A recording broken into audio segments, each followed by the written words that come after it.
اللہ تبارک و تعالیٰ نے 4 کتابیں نازل فرمائی. اللہ دے دیتا حضرت جبریل سب کی چھتوں پہ، اللہ کے فرشتے بارش برساتے ہیں نا، کتابیں بھی برس سکتی تھی نا، چھتوں پہ گرا دیتا کہ لو پڑھو، لیکن اللہ نے کتابیں 4 بھیجی. نبی 1 لاکھ کم و بیش 24,000 عطا فرمایا.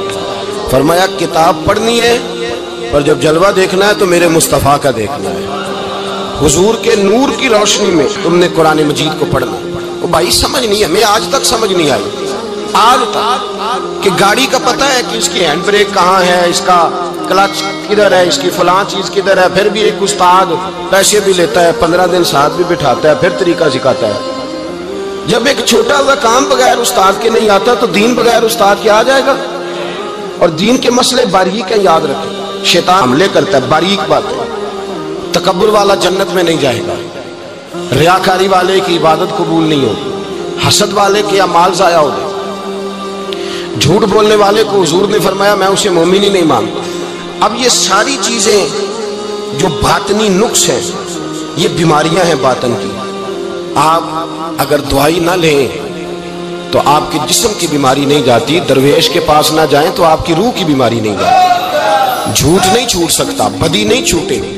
ہم نے دیکھا ہے تھوڑی دیر کے لیے لوگ مسجد آتے ہیں، نماز شروع کرتے ہیں، عمرہ کر کے آئے تو شروع ہو گئی، تھوڑا سا حج کر لیا شروع ہو گئی، خدا نہ خواستہ گھر میں کسی کا انتقال ہو گیا تو نماز شروع ہو گئی. تو ٹھیک کریں، لیکن وہ بعد میں چھوڑ جاتے ہیں. قائم کون رہتا ہے؟ قائم وہ رہتا ہے جس کے پیچھے کوئی قائم رکھنے والا ہوتا ہے. موبائل بند ہو جاتا ہے اگر بیٹری اس کی چارج. ہم اللہ والوں کے پاس جاتے ہیں، ان کی 2 باتیں بیٹری چارج کر دیتی ہیں. وہ ہمیں بتاتے ہیں کہ جینا کس طرح ہے، انسانیت کیسے تم نے اپنے اندر پیدا کرنی ہے، تم نے اللہ سے ڈرنا کس طرح. ان کی باتیں دلوں کو نرم کرتی، ان کی گفتگو انسان کو بدل دیتی. ان کی صحبت میں بیٹھنے والا بڑا آگے جاتا ہے. جو ان کی خدمت عالی مرتبت میں رہتا ہے اللہ اسے اسی طرح کا رنگ عطا کرتا ہے. سنیں میرے نبی پاک سید عالم علیہ السلام کے صحابی حضرت ابو ذر غفاری نے پوچھا حضور ایک بندہ نیک لوگوں سے پیار کرتا ہے پر ان کی طرح کے کام نہیں کرتا، اس کے بارے میں حکم کیا ہے؟ کوشش کرتا ہے پر غلطی رہ جاتی ہے پر پیار سچا کرتا ہے. تو آپ ترغیب و ترہیب پڑھیں. میرے رسول پاک نے فرمایا جو جس سے پیار کرے گا جنت میں اسی کے ساتھ کھڑا کیا جائے گا. کہہ رہے ہیں کہ حضور عمل نہیں کرتا، ایک مرشد کامل. لیکن میرے بھائی جو رب کریم کے بندے تھے ان کا رشتہ اصلاح کا رشتہ تھا. پیر کے ساتھ رشتہ اصلاح کا رشتہ ہوتا ہے. وہ جو لوگ رسمی بیعت کرتے ہیں نا، ٹھیک ہے مرید ہو گئے چلو روزی میں برکت ہو جائے گی، اس سے بھی انکار نہیں. اعلیٰ حضرت فرماتے ہیں بیعت برکت کی بھی بڑی بات ہے. اور دلیل کیا ہے؟ آپ فرماتے ہیں اگر اصحاب کہف کا کتا ولیوں کے پاس بیٹھ جائے اللہ اسے خالی نہیں رکھتا، تو تو ولیوں سے پیار کرے گا تو کیسے خالی رہ جائے گا. بیعت برکت بھی بڑی بات. لیکن جب آپ مرید ہوں تو جس مکتب میں جائیں اس کا سبق یاد کریں، جس چیز سے روکا جائے اس چیز پر. سمجھ آ رہی ہے میری بات؟ لوگ کہتے ہیں جی معرفت کیا ہوتی ہے؟ تو معرفت آپ قرآن مجید کا 15واں سپارہ آخر سے اور 16واں سپارہ شروع سے پڑھیں. حضرت خضر اور جناب موسیٰ کا واقعہ دیکھیں. وہ ساری معرفت کی بات ہی تو ہے. ایک بندہ قتل کر دیا جناب خضر نے. حضرت موسیٰ کہتے ہیں یہ کیا کیا؟ آپ فرمانے لگے یہ اپنے باپ ماں کے لیے تکلیف کا سبب بن جانا لہذا قتل کر دیا، بچوں کی دیوار سیدھی کر دی. یہ ساری تفصیل قرآن مجید میں ہے. تو حضرت سیدنا موسیٰ علیہ السلام کہنے لگے یہ کیا؟ فرمایا ان کا باپ بڑا نیک آدمی تھا. تو بھائی تفصیل دیکھیں آپ. اللہ والوں کے پاس لوگ جایا کرتے، ان کے پاس بیٹھتے. ہمارے دور کے اندر ایک بڑا غلط کام کرتے ہیں لوگ. ایک تو جاتے نہیں، پیر نہیں پکڑتے، شیخ نہیں پکڑتے. اور حضرت باجید بستامی فرماتے ہیں اگر نیکی بتانے والا تجھے کوئی نہ ہو، تیرا پیر کوئی نہ ہو، تو شیطان تو پھر ہے ہی تیرے ساتھ. بدی پہ تو وہ لگائے گا ہی. اگر نیکی بتانے والا کوئی نہیں تو پھر بدی بتانے والا تو تیرے ساتھ ہے. ہم نے یہ دیکھا ہے، اپنی زندگی کا چھوٹا سا تجربہ ہے کہ جو آ کے مرید ہوتا ہے وہ سارا بدل جاتا ہے. اس کے لیے داڑھی رکھنا آسان ہو جاتا ہے، اس کے لیے درود پاک پڑھنا، چڑھتی جوانی مال دولت سارا کچھ، لیکن اس کے لیے تبدیل ہونا. اور جو لوگ اس طرف توجہ نہیں کرتے، اس معرفت کی طرف رجوع نہیں کرتے، ان کی زندگیاں بیت جاتی ہے ویسے کے ویسے رہتے، تبدیلی نہیں آتی. تو بھائی اس زمانے کا جرم پتہ کیا ہے؟ ایک تو لوگ اللہ والوں کے پاس جاتے نہیں، یہ بڑی زیادتی اپنے ساتھ کرتا. اور دوسرا دشمنی کرنے لگے ہیں معاذ اللہ، دشمنی کرتے کہتے جی وہ صوفیاء نے تباہی کر دی معاذ اللہ، بابوں نے تو دین بگاڑ دیا، یہ دشمنی کرتے۔ ابن ماجہ سیاستہ کی کتاب ہے۔ حضرت عمر کہتے ہیں میں حضور کے روضے پہ گیا تو جناب معاذ بن جبل حضور کے روضے پہ بیٹھے رو رہے تھے، تو میں نے کہا معاذ کیوں رو رہے ہو؟ کہنے لگے نبی پاک کی ایک بات نے رلا دیا۔ میں نے کہا کیا ہوا؟ تو کہنے لگے رسول پاک نے فرمایا ہے دو باتیں اتنی سخت کر دی ہیں کہ میں ڈر رہا ہوں کہیں مجھ سے یہ غلطی ہو نہ جائے۔ کہا وہ کیا؟ فرمایا کہ نبی پاک نے فرمایا چھوٹی سی ریاکاری بھی شرک ہے، چھوٹا سا دکھاوا بھی اگرچہ شرک اصغر ہے پر چھوٹی سی ریاکاری بھی شرک ہے۔ اور دوسرا حضور نے فرمایا رب فرماتا ہے جس نے میرے ولی سے دشمنی کی میرا اس کے خلاف اعلان جنگ ہے، میرا اس کے خلاف اعلان۔ دو جرم ایسے ہیں جن کے بارے میں اللہ نے فرمایا میں تم سے جنگ کروں گا، ایک فرمایا اگر تم سود نہیں چھوڑو گے تو جنگ کروں گا، ایک فرمایا میرے ولی سے دشمنی کرو گے تو میں تمہارے ساتھ، بولیے میں تمہارے ساتھ جنگ کروں گا، اگر تم نہیں چھوڑو گے تو میں جنگ کروں گا۔ تو میرے بھائی سمجھ لیں اولیاء اللہ کے پاس نہیں جاتے تو کم از کم دور رہ کے پیار تو کریں، دور رہ کے پیار تو کریں، پیار تو کریں اس کے ساتھ۔ اور اللہ کے ولیوں کی دشمنی بڑی خطرناک ہوتی ہے۔ اب یہ جو حضرت معاذ رو رہے تھے نا تو اس کی شرح میں حضرت حکیم الامت نے لکھا ہے حضرت معاذ کہنے لگے کہ میں رو اس لیے رہا ہوں کہ ایسا نہ ہو کہ میں کسی بندے کی بے ادبی کر دوں اور وہ اللہ کا ولی ہو، تو میں رو رہا ہوں کہ کہیں کوئی بات نہ مجھ سے نکل جائے۔ لوگ فار باتیں کرتے ہیں، فار لوگ ایک منٹ کے اندر بڑے بڑے لمبے چوڑے اعتراضات کرتے ہیں۔ تو بھائی اللہ کے ولیوں کے ساتھ پیار کریں، ان کی صحبت میں جائیں، ان کے پاس بیٹھیں، ان کی سنگت اختیار کریں، ان سے اپنی روح اور قلب کے لیے دعائی خریدیں، جو وہ پرہیز بتائیں وہ پرہیز کریں، پھر دیکھیں اللہ تبارک و تعالیٰ آپ کو نماز میں اطمینان عطا کرے گا، قرآن پاک میں دل لگے گا، درود و سلام کا موقع ملے گا۔ اور اگر یہ کام نہیں کرتے پھر مخالفت کریں گے۔ پھر کیا کرتے ہیں لوگ؟ ایک بزرگ گزرے حضرت ابو سعید عبداللہ ان کا نام ہے، بغداد میں پڑھتے تھے، اور خوش قسمتی یہ ہے کہ حضور غوث پاک کے کلاس فیلو تھے، حضور غوث پاک کے ساتھ پڑھتے۔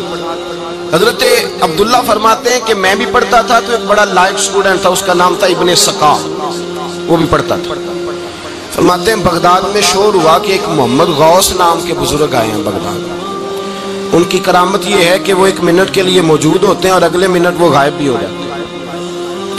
فرماتے ہیں شوق پیدا ہوا، میں حضرت غوث اعظم شیخ عبد القادر جیلانی اور ابن سقا ہم تینوں نکلے بابا جی سے ملنے، اور یہ آج سے 1000 سال پہلے کی روایت ہے۔ کہتے ہیں ہم سبق بھی پڑھا کرتے تھے اور کا دیدار بھی کرا کرتے تھے، ہم دیدار بھی کرتے تھے اللہ کے ولی، دونوں کام کرتے۔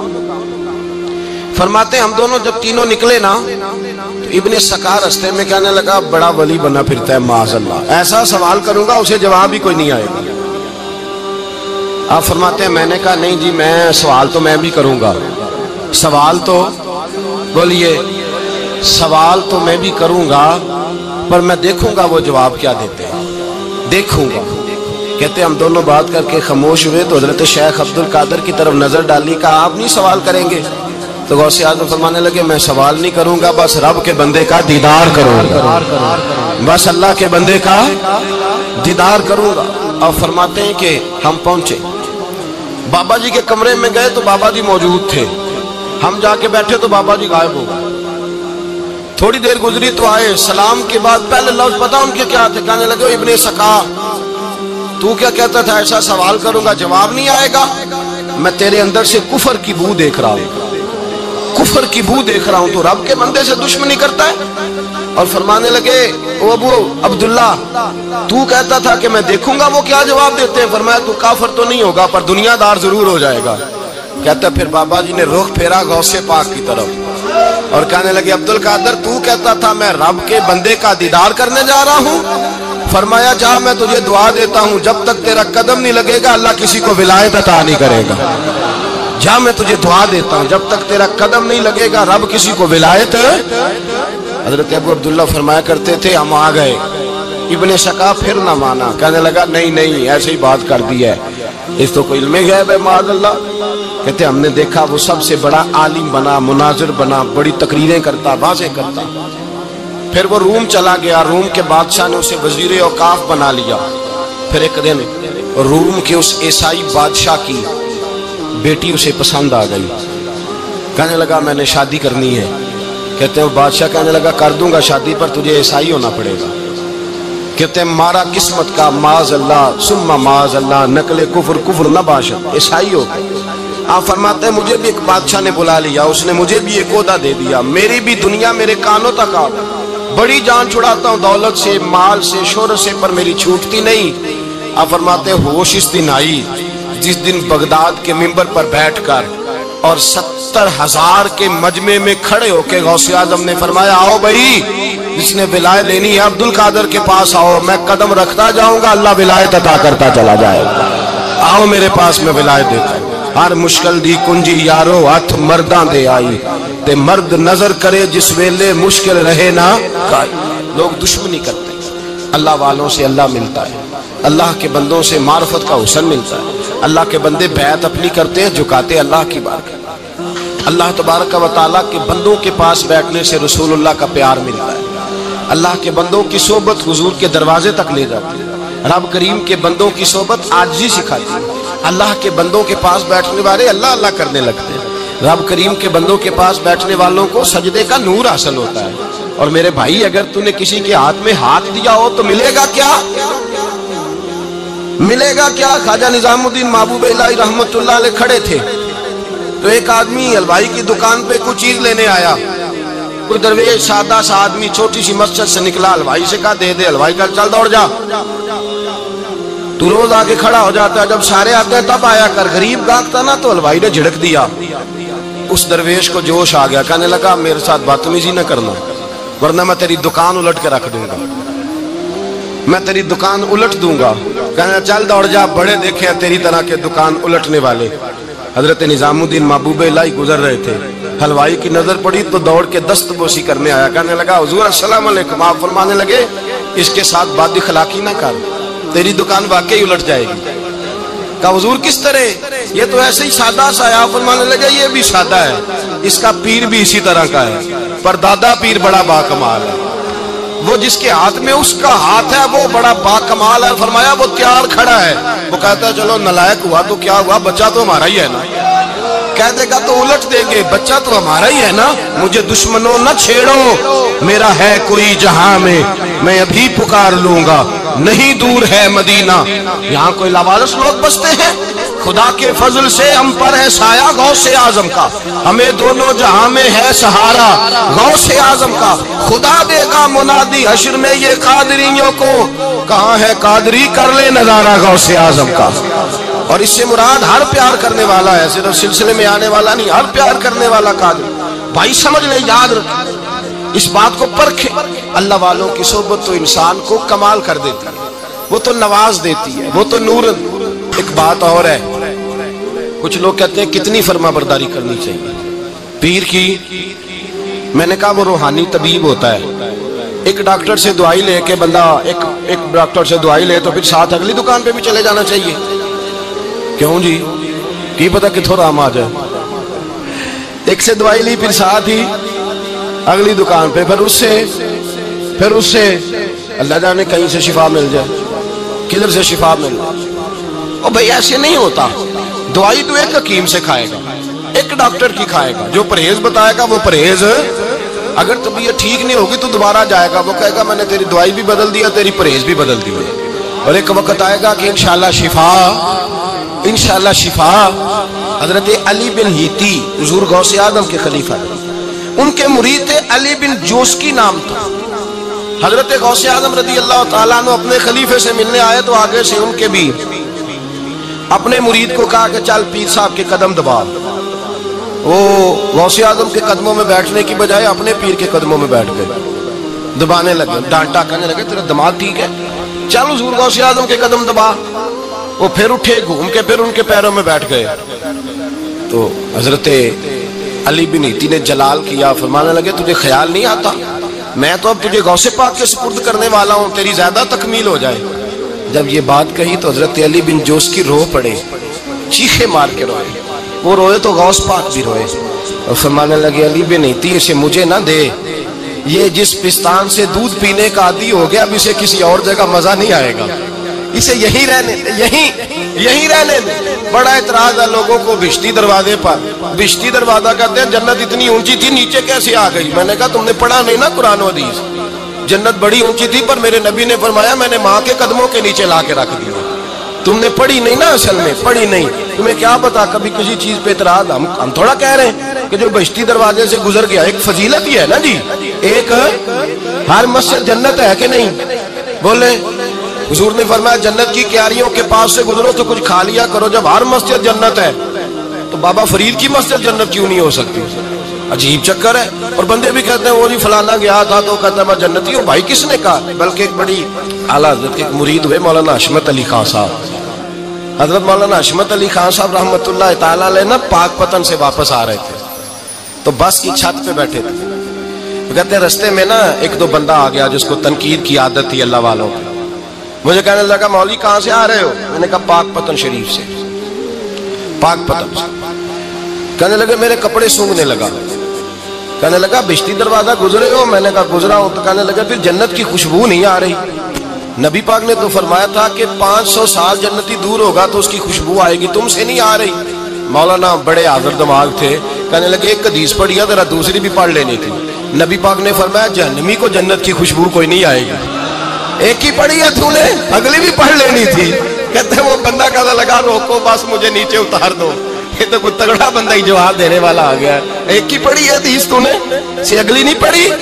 شیخ کی خدمت، شیخ کی خدمت نواز دیتی ہے۔ اور پھر ایک اور بات، میرے حضرت صاحب تو حد کرتے ہیں، ایک جملے میں سمو دیتے ہیں سمندر۔ کسی نے کہا حضرت جی ساری زندگی بندہ کسی کی خدمت کرتا رہے اللہ کا بندہ سمجھ کے، وہ اندر سے جل ہی نکل آئے تو پھر تو آپ فرمانے لگے ہم نے بندے کی خدمت نہیں کی، اللہ کے بندے کی ہے، تو اجر کس نے دینا ہے؟ بولے اول تو ایسا ہوتا نہیں، اول تو ایسا طلب پیدا کرنا۔ آج لوگوں میں طلب نہیں، کہتے ہیں بڑیاں جگہ تے گیا ملیا کچھ نہیں۔ میں کہتے رہتے طلب نہیں پائی، طلب ہو تو کھانے کا مزہ۔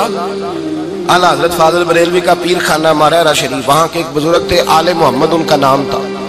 ان کے پاس ایک بندہ آ گیا پڑھا لکھا بڑا سیانہ، کہنے لگا بابا میں نے بڑی خانقاہیں بڑے آستانے دیکھے، پیر کوئی نہیں ملا۔ آپ مسکرائے، آپ فرمانے لگے تیری نیت ہی نہیں تھی پیر پکڑنے کی، ارادہ ہی کوئی نہیں تیرا پروگرام نہیں تھا، ورنہ تو بڑے بڑے کامل لوگ ہیں، تیرے اندر طلب ہی نہیں۔ اندر کچھ ہے خالی ہوگی تو کوئی معرفت کا نور آئے گا، تو خود بھرا ہوا ہے۔ کہنے لگا جی بڑی طلب ہے۔ آپ فرمانے لگے تجھے کہا ہے نا کوئی نہیں؟ کہنے لگا حضور ہے۔ آپ فرمانے لگے چلو رات سو جاؤ، خانقاہ پہ سویرے بات کرے گا۔ مرید کو کہنے لگے اسے 5 کلو مچھلی دو اچھی بنا کے۔ مریدوں نے مچھلی دے دی، پانی کوئی نہیں دیا، ساری رات تڑپتا رہا اور باہر سے کنڈی بھی لگا دی۔